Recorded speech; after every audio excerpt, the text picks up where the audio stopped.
এই ভিডিওর মধ্যে কিছুটা বাস্তব কাহিনী রয়েছে। ভিডিওটি আগে দেখেন, তারপর সুন্দর করে একটা কমেন্ট করেন। এই অনেক কাজ দেখাইছো, আর কাজ দেখার লাগবে না। এই ধরো ব্যাগ ধরো, এখন তোমার বাপের বাড়ি চলে যাবা।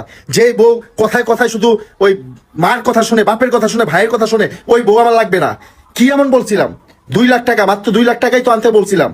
হ্যাঁ, আমার বাপের যদি সামর্থ্য থাকতো। সামর্থ্য থাকতো, হাসবা না, একদম হাসবা না, মেজাজ গরম করবা না।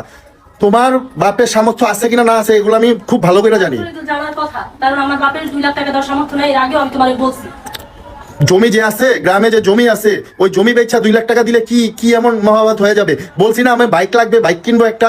হ্যাঁ, জমি বিক্রি করলে সে খাবে কি দিয়ে, সে চলবে কি দিয়ে? ও মানে জমি বিক্রি করে সে খাবে কিভাবে, সে চলবে কিভাবে? এই যে তোমার যে আমার মাথায় গোছায় দিছে, এখন তো মনে করো তোমারে আমি যে এই কাজ কইরা কষ্ট কইরা কইরা মনে করো এই যে চালাইতাছি, হ্যাঁ, এগুলো তো তোমার বোঝা উচিত। বাপেরটা বুঝো, জামাইরটা একবারে মানে বুঝা মানে ই নাই নাকি? তোমার আমি এর আগেও বলছি আর এখনো বলতেছি, আসলে আমার বাপের সামর্থ্য নাই। সে 2 লাখ টাকা কোনোভাবে দিতে পারবে না। তোমার হুন্ডা, তোমার বাইক কিনা লাগবে, এর জন্য আমার বাসা থেকে কেন দিতে? তুমি একবারও বলছো তাদের বাসায় যা বলছো হ্যাঁ আমি বলছি। আমার 2 লাখ টাকা লাগবে, আমার চাচ্ছে? তুমি তো বলোই নাই। ওই বাপে তোমার এগুলাও তোমার শিখাই দিছে, তোমার বাপ মা শিখাই দিছে এইভাবে এইভাবে যা বলবি তাহলে আর দেওয়া লাগবে না, বুঝি না? হ্যাঁ, এখন বের হও, বের হও, তোমার সাথে আমার কথা বলে লাভ নাই, হাসবা না, বের হও। আমি 2 লাখ টাকা আমি ছাড়া তোমার আমি রাখবো না, তোমারে আমি রাখবো না করে। যে বউ বিয়ে করার পরে হাজবেন্ডের কষ্ট বুঝে না, হাজবেন্ডের মানে শখ বুঝে না, ওই বউ আমার দরকার নাই তো।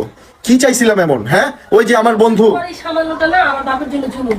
আমার বন্ধু শ্বশুর ওরে ফ্ল্যাট কিনা দিছে, ফ্ল্যাট দিয়ে দিছে নামে, গাড়ি কিনা দিছে, প্রাইভেট কার।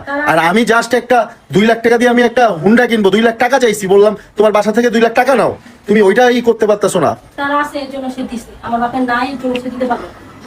তোর বাপে যে জমি আছে ওগুলা কি, ওগুলা বিক্রি করলে তো কত টাকা পাবে? ওইখান থেকে আমার 2 লাখ টাকা দিলে কি হবে? তার জীবনের যে সঞ্চয় সেটা সব শেষ হয়ে যায়। সে কিভাবে চলবে বৃদ্ধ বয়সে? ও বাপেরটা একবারে খুব ভালো বুঝো, আমারটা বুঝো না। আমি আমি তোমায় রাখবো না, বের হও, বের হও, তুমি হাইসো না। আমি এমন বউ রাখবো না তো। হ্যাঁ, কি দিছে, কত কি দেয় বিয়ের পরে? এই যে এই যে কানের দুলগুলা দেখি, এই যে এই কানের দুল খুলো, কানের এগুলা কি আমি কিনা দিছিলাম না?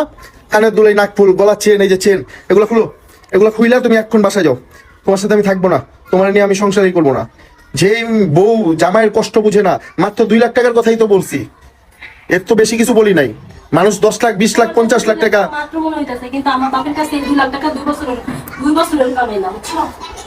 টাকা দাও, যাও টাকা আনো, টাকা নিয়ে তারপর বাসায় আসবা। কোথাও যাচ্ছি না। তুমি যাচ্ছ না? কোথাও যাচ্ছি না। যাচ্ছি না মানে?